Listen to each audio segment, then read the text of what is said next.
This podcast is a proud member of the UUOP Network.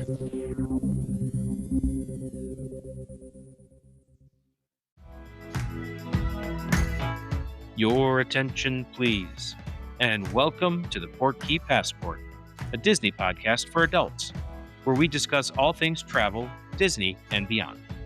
Grab your passport, sit back, relax, and enjoy the wildest podcast in suburbia. Hosts, grab your park bags and stand clear of the doors as we dive into this episode. Welcome to episode 43 of the Portkey Passport. I'm Tricia, and I'm here with Jordan. Hi, Tricia. And today we are going to talk about the ticketed events you can attend outside of the regular park hours. Before we get into that, though, let's take a quick trip to the discount corner. If you're a Disney Plus subscriber and looking to book a last-minute trip this summer, Disney has discounts for you from June 21st to August 15th. You can find hotel discounts across property as low as $99 a night at All Star Sports or $279 a night at Saratoga Springs while availability lasts.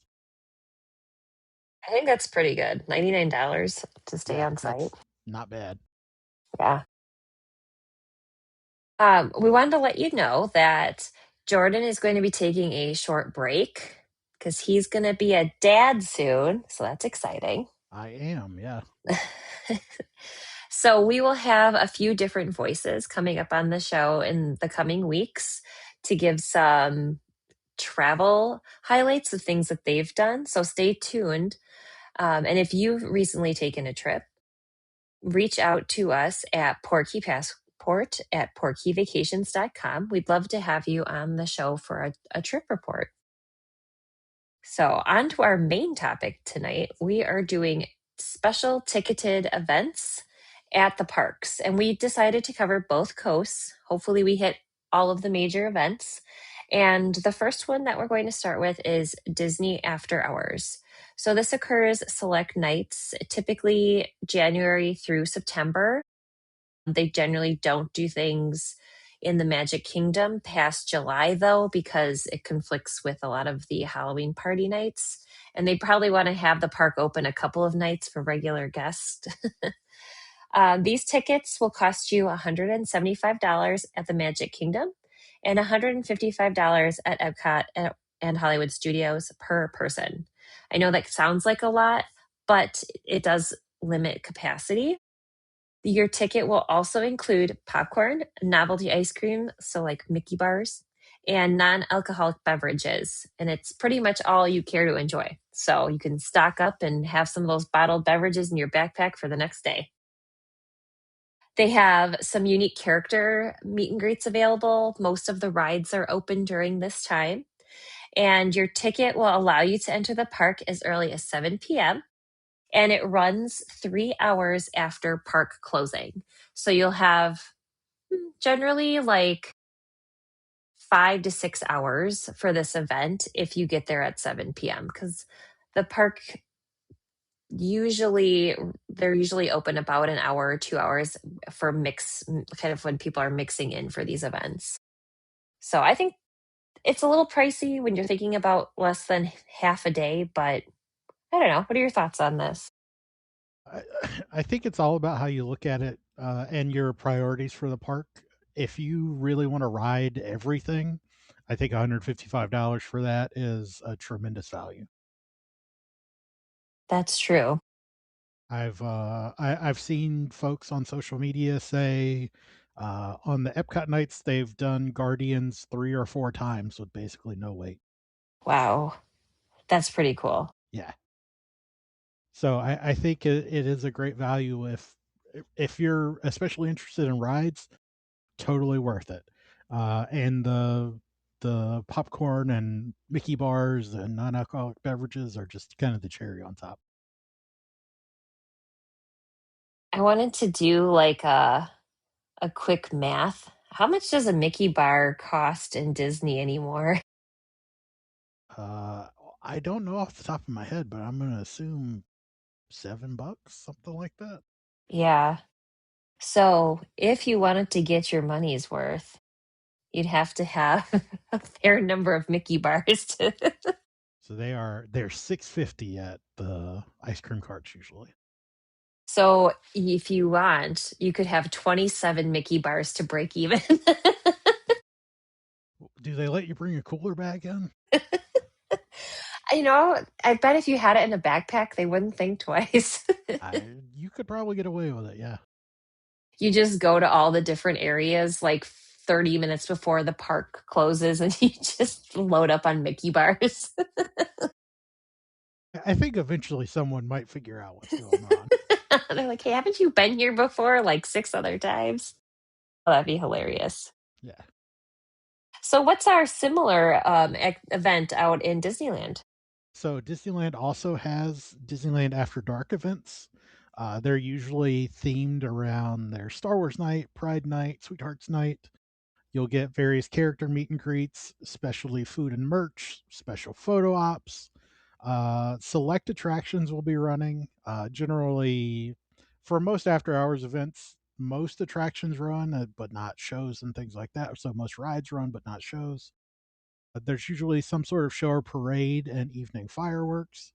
For Disneyland After Dark, early admission starts at 6 p.m., with the event running from 9 to 1 a.m. So you get a little more time at Disneyland After Dark, but it's pretty similar.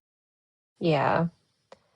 I hope that next April, when they're doing Star Wars Celebration in LA, which isn't too far from Disney, that they plan to do a Star Wars event like before or after the convention because I really want to do that one time. I haven't been able to do it yet. I am sure they will. And Star Wars Night's on my bucket list. My wife and her best friend and her sister went to Sweethearts Night one year. They left all of us husbands at home and did Sweethearts between the three of them. Her favorite part of that whole night though was they had Han and Leia out, kind of Oh, over by Star Tours doing a photo op. okay, I like that. Yeah, but I always see videos for Star Wars nights, and it's definitely something I want to do. I saw this year they have a little nod to the Star Cruiser because they had the Sajas out, which was Oh, interesting. Um, and as a Star Cruiser fan, like I want every single bit of that. So uh, it was among the community. People saw that and were like, "Does this mean anything?" No, it was just a costume they had. They shipped them over to Disneyland, I'm sure. got your hopes up there for a minute. Yep. So as we go from Disneyland back over to Disney World, do you want to cover Typhoon Lagoon special events? Yeah, so the water parks also have some evening events. These are typically more during the summer when the weather is pretty hot, even into the evening. And it is called Typhoon Lagoon H2O Glow Nights.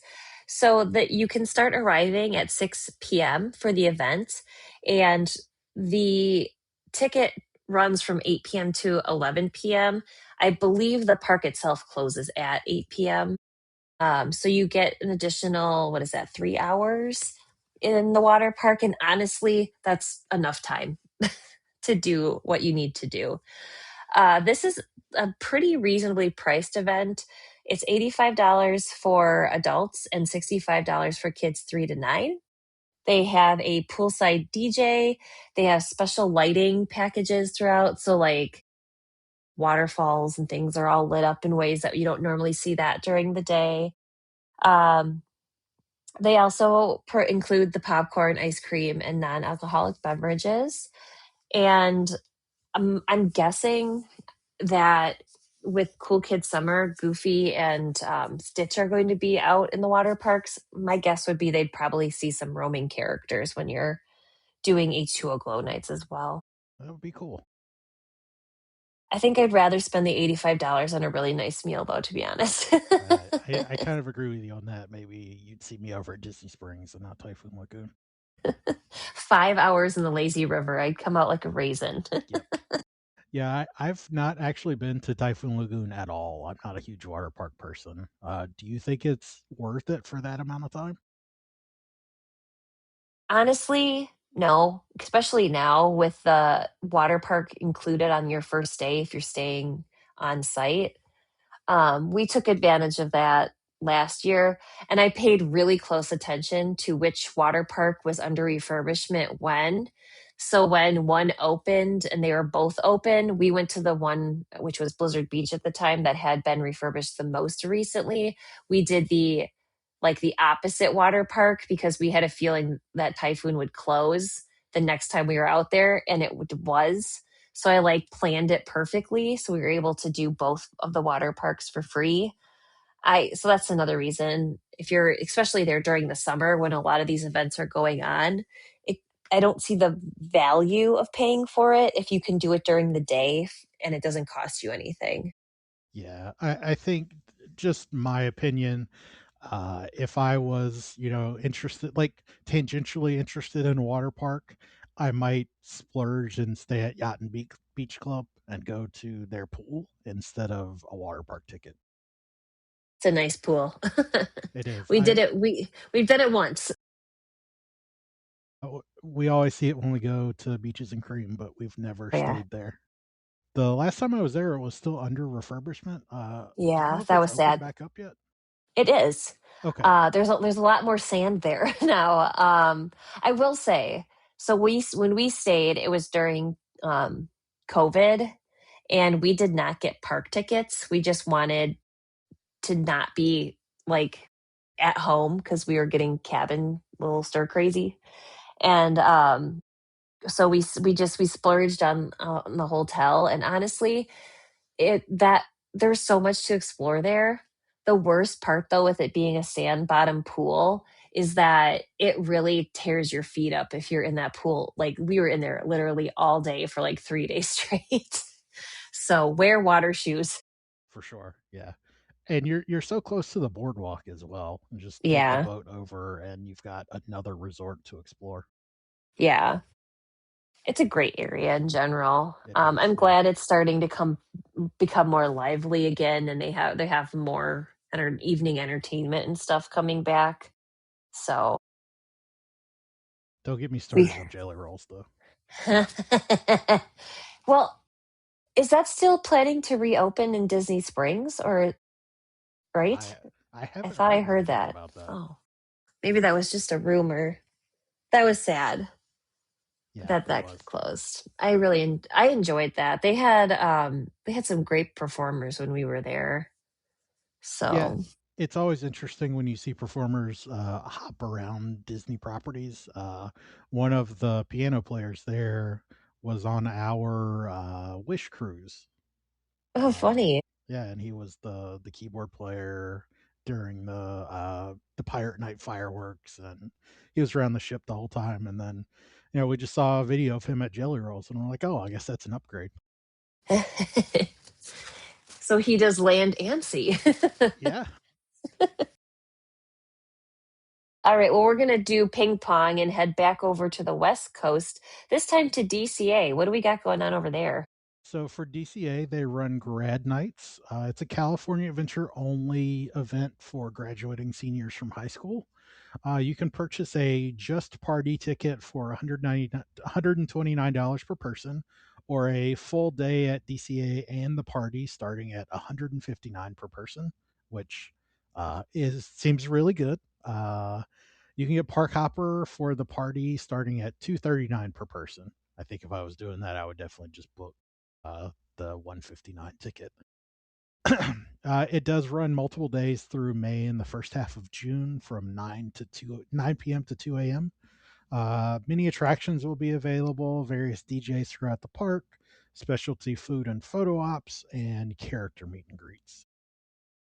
I think if I was in high school and 18, I could get up, rope drop DCA for $159 and stay awake till 2 a.m. Heck yeah. I'd, I don't think I could do that today. It would take a lot, quite a few Especially Mickey if bars. especially if you got all your friends who are also graduating going with you. Yeah. Yeah.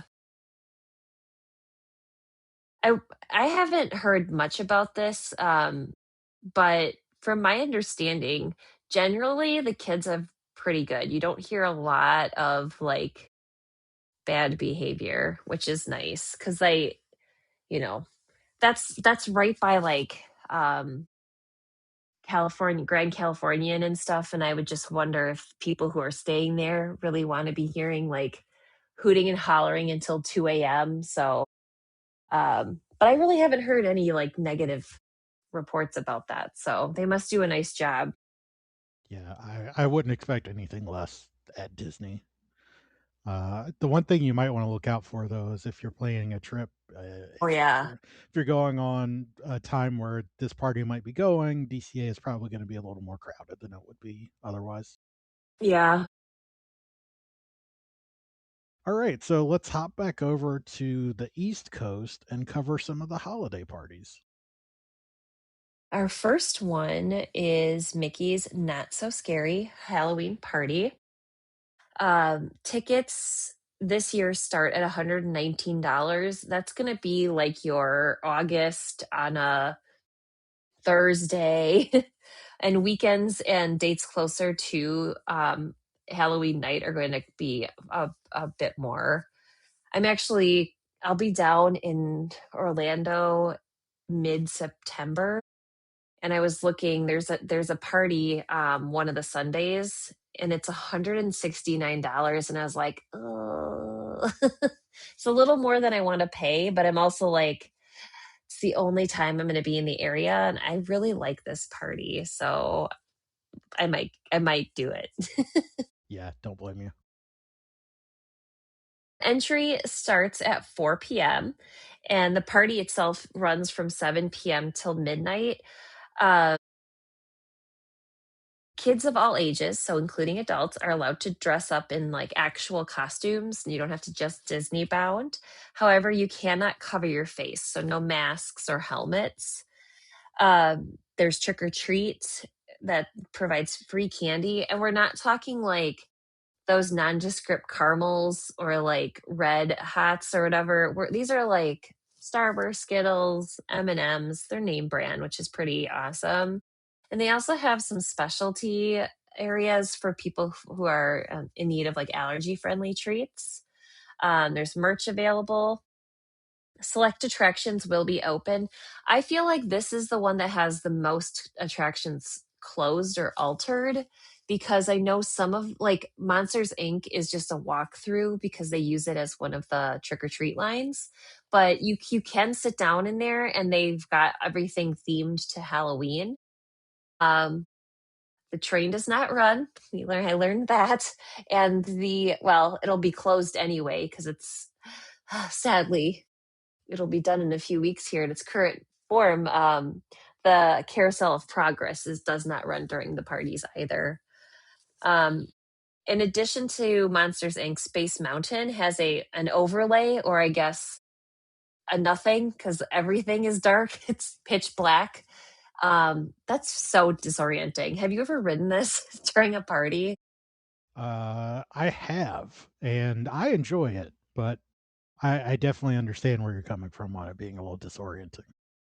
Um, I was there last year with my daughter and her friend. They were on a school break.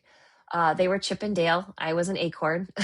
So it was kind of fun. But she was really scared. And her friend's like, I really want to do this. And so we went on, and I intentionally screamed the entire time and like changed the pitch of my voice, and like my daughter just thought it was really funny, and I think that helped her because she was really scared while I could tell, when kids get really quiet and their like face kind of starts to go pale, that they're like rethinking their choices while they're in line for the attraction. But she made it and we got off, and she's like, that was actually a lot of fun. So That's I awesome. if you're a little like on the fence, I highly recommend giving it a try.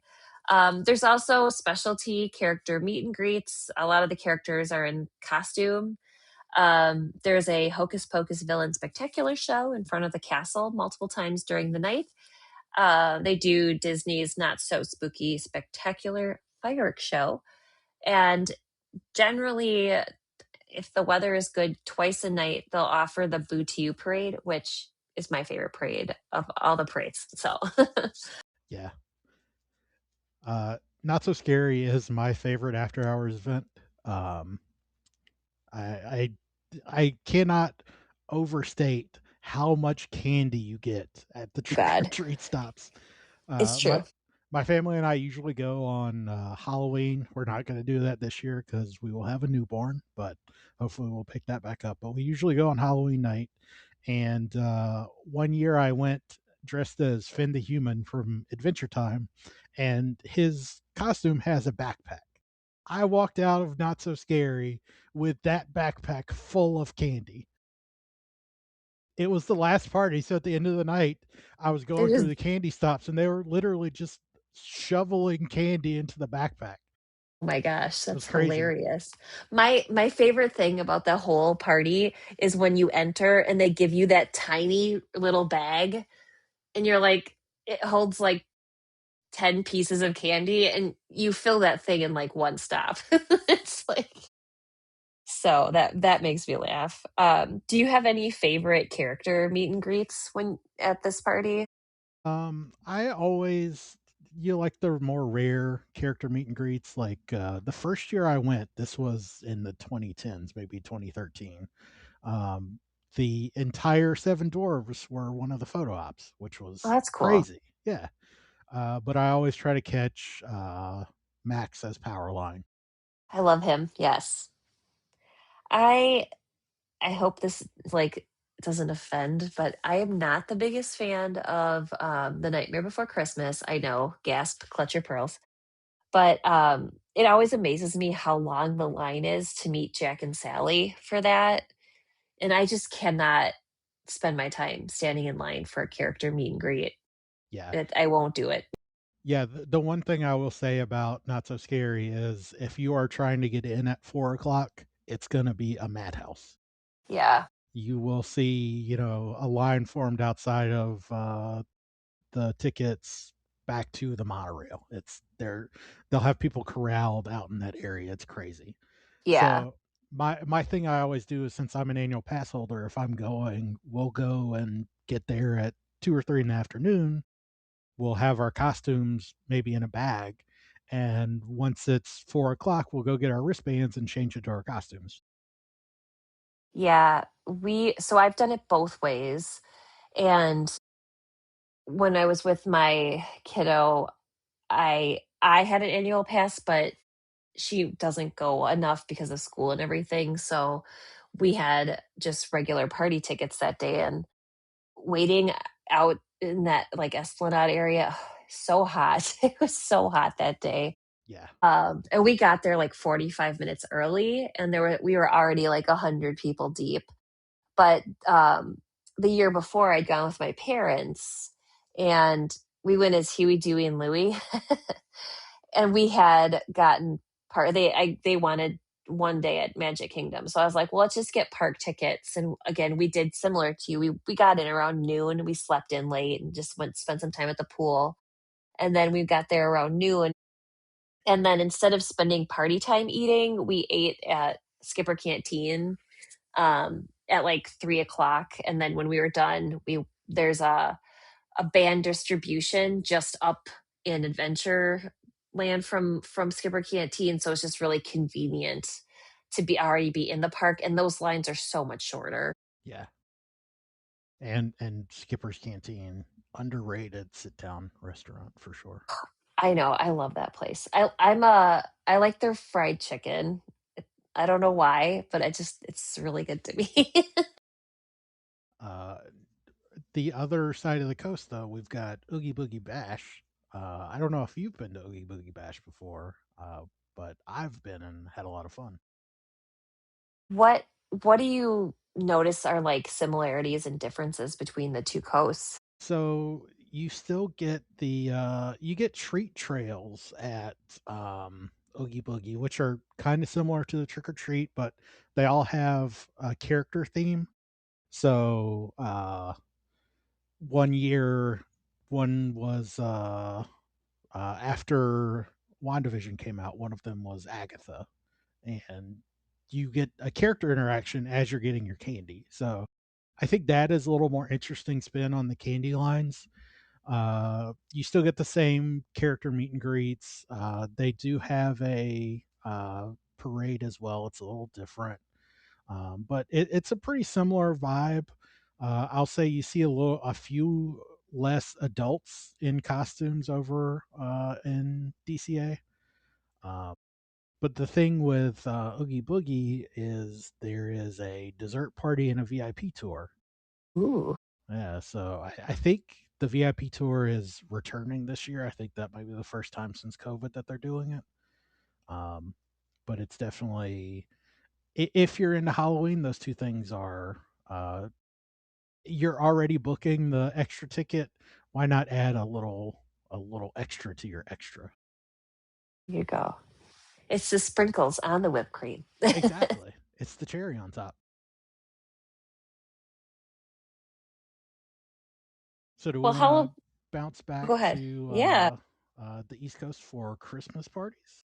Yeah, tell us about Mickey's Very Merry Christmas. So for a very Merry Christmas, we don't have ticket prices for that at time of recording, but we expect them to be similar to Mickey's Not So Scary. It'll be select nights November and December. Entry historically starting at 4 p.m. and the party starting at 7 p.m. until midnight. Hot cocoa and cookies and cider included. There's specialty eats and merchandise. There's an attraction overlay for Space Mountain, rare character sightings, and meet and greets like Santa, Jack, and Sally. There's the Frozen Holiday Surprise Castle Protection Show. That was a mouthful. There's Mickey's Once Upon a Time Christmas Time Parade and Minnie's Wonderful Christmas Time Fireworks and Snow in Florida. Have you done Very Merry before? I have. Um, I don't know if it's because it was like I did both for the first time ever. I did both in the same year. And so having done for the first time in my life a Halloween party and then like 2 months later doing the Christmas party, I think I don't know if it took away from the magic a little bit because it's a similar experience. Um, it was nicer, it wasn't as hot. But I think I enjoyed the Halloween party better. Um, that Christmas parade song will get stuck in your head and you don't want it to. Are you saying Buddha You doesn't get stuck in your head? But I don't mind if it gets I like that song. Like I don't know. It's just the Christmas one is just it's like too cheery for me. I think it's very much do you prefer Halloween or Christmas? That'll be the party you enjoy better. Which is weird because I love Christmas. I decorate my house all like everywhere. I have tubs of Christmas decorations and I do like nothing for Halloween. Um so I don't know. I like dressing up though, and so this might be the first year that we don't do a family costume cuz my daughter's she'll be almost 13 and she was talking about like if she goes trick or treating, she only wants to go with friends and I'm just like it's an end of an era. So I get at least I can dress up when I'm in Disney and not feel like a total weirdo. I mean, I think you have permission to dress up when you're handing out candy if you're doing that at home as well. It's true.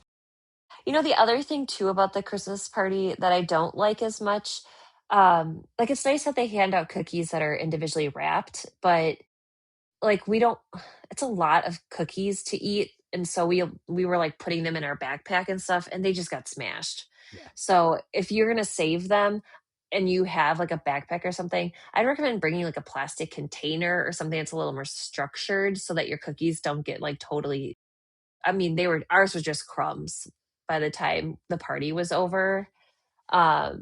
And it felt more like a madhouse. We ended up not eating at a sit down beforehand, and we went through the Starlight Cafe in Tomorrowland, and oh my god, the number of people in there it's causing anxiety. It was like kind of claustrophobic. So I think we just made some poor choices when we were at the party. And I've only done it one time. I'd like to do it again. It's just hard because we live in the Midwest to get down there. We have so many like family obligations during the holidays. It's tough to get away to Florida for us. For sure. Does the Christmas parade run multiple times a night for the party? I believe it runs twice. Okay. Because I think with the both parties, they if it's not raining, they'll do the parade and then they do the fireworks and then I think they do the parade a second time because I remember watching the Christmas parade with my brother. We did a siblings trip and my brother was like, I don't want to be here anymore. I'm like, well, you can go, but I'm staying to see the parade. And Yeah. he's like, well, I'm gonna stick with you too. And it was wild because we went in November, late November, and when we were walking we stayed at Pop Century because we did like pretty much rope drop to park clothes, so we didn't want to spend a lot on a resort. And I remember coming in from our party, and it was in the lobby of Pop Century. They had the top 2 feet of their Christmas tree, and then the rest of the tree was like naked. And it was literally like a pole with all these different outlets on it. It was like clearly specialty built. And they were constructing the tree as we came in that night slash really early morning. It was so wild. I've Yeah. never seen that before. Yeah. So, I think it's definitely a good tip to know that the parade runs multiple times like that. So pick the one that you want to go to. Usually I try to do fireworks and then parade. Everybody will stop for the first parade and then mhm. they'll, if you really want to hit the good ride times, try to go when everybody's at a parade. Yeah. And I honestly don't think the castle shows are must do's. If there's other things that you want to prioritize, I think you'll be okay. Yeah. But that's not the only Christmas party. Why don't you tell us a little bit about Jollywood Nights? So this is at Hollywood Studios. And again, we don't have ticket pricing yet, but it'll probably be similarly priced to the other parties. It's select nights in November and December. Typically, there are fewer nights of this. It is a newer party. Generally, you can arrive at 5:30 p.m. with the party starting at 7:30 p.m. and running until 12:30 a.m. The year we went, we got an ornament, but they also gave out champagne flavored marshmallows in 2024. I think the ornament's better, honestly. Yeah, I'm not gonna lie, those marshmallows weren't great. That's what I heard. In addition to not great tasting marshmallows, you can also purchase specialty food items and merchandise that highlight the gingerbread mascot Ollie. Super cute. I kind of loved him. There are rare character meet and greets, like we saw Phineas and Ferb, and they were dressed with like scarves and like ear muffs. Most of the characters, if they are there, they are decorated, dressed in holiday garb. We did the Chewy Life Day photo op, so I was happy about that. Um, they also have a couple specialty shows. Uh, I have nothing good to say about this because it blew up in my face.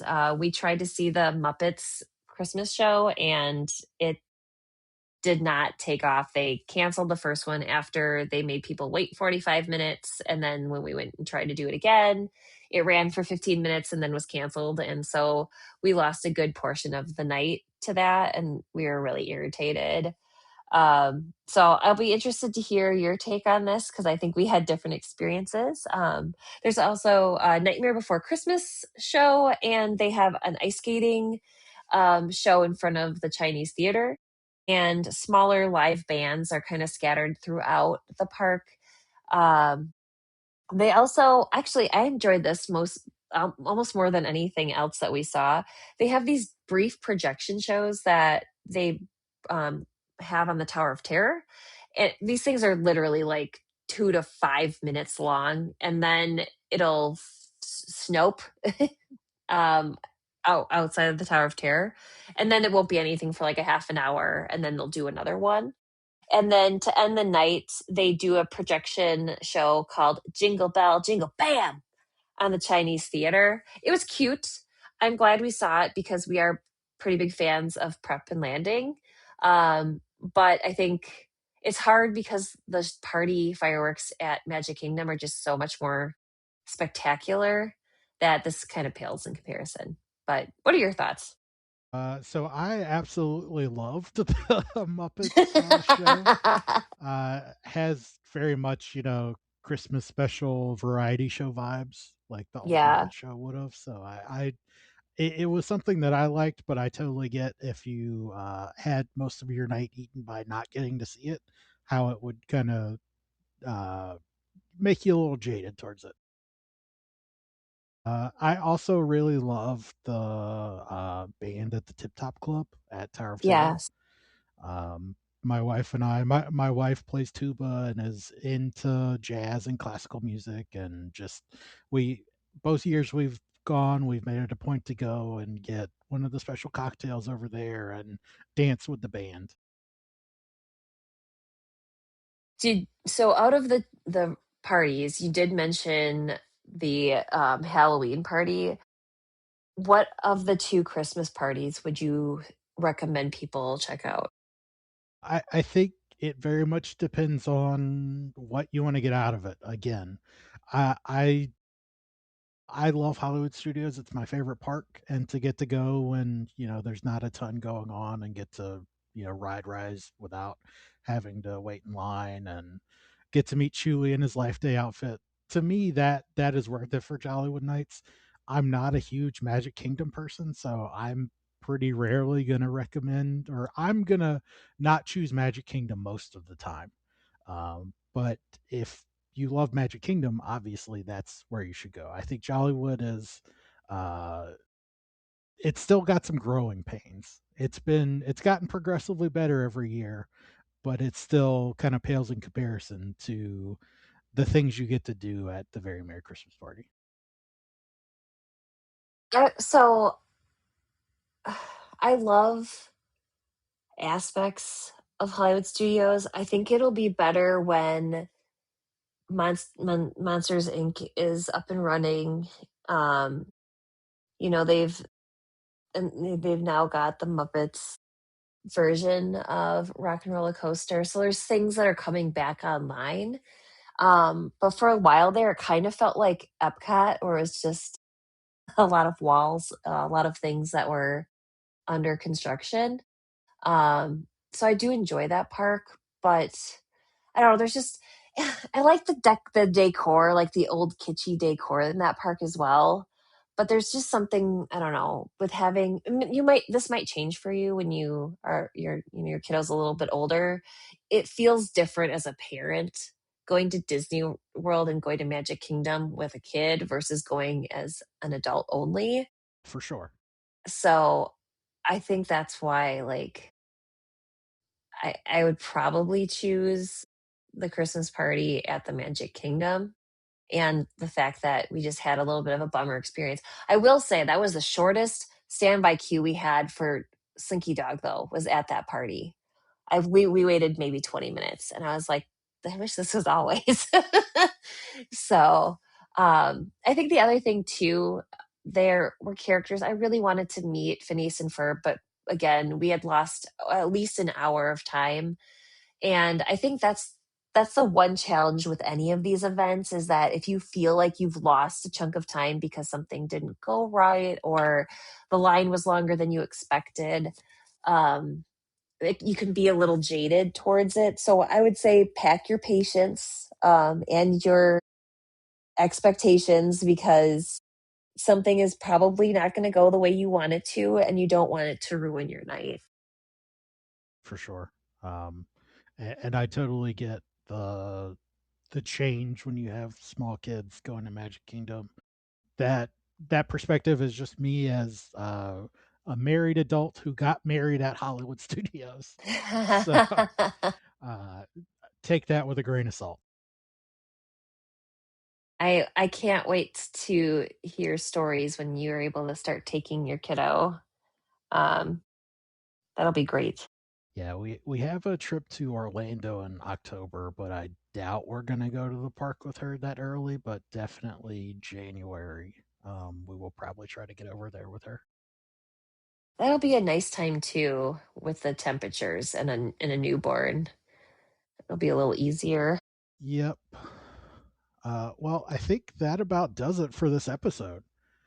We hope you enjoyed the show and you earned your special event stamp tonight.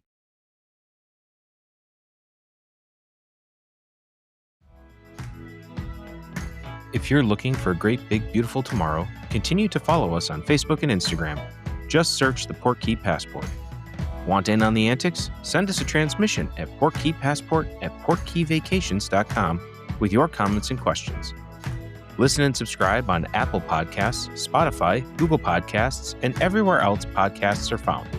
And feel free to leave a cast compliment in a review. Plan your next magic adventure by contacting your favorite Port Key Vacations agent at portkeyvacations.com. Podcasts assemble on the UUOP Network, the unofficial Universal Orlando podcast, Rush of Fear, a Halloween Horror Nights podcast, the Taste of Universal podcast, the unofficial Universal United Kingdom podcast, Big Dumb Stuff and Theme Park Duo for West Coast news and updates. And check out our network partner, The Fudge Factor, on YouTube for park vlogs.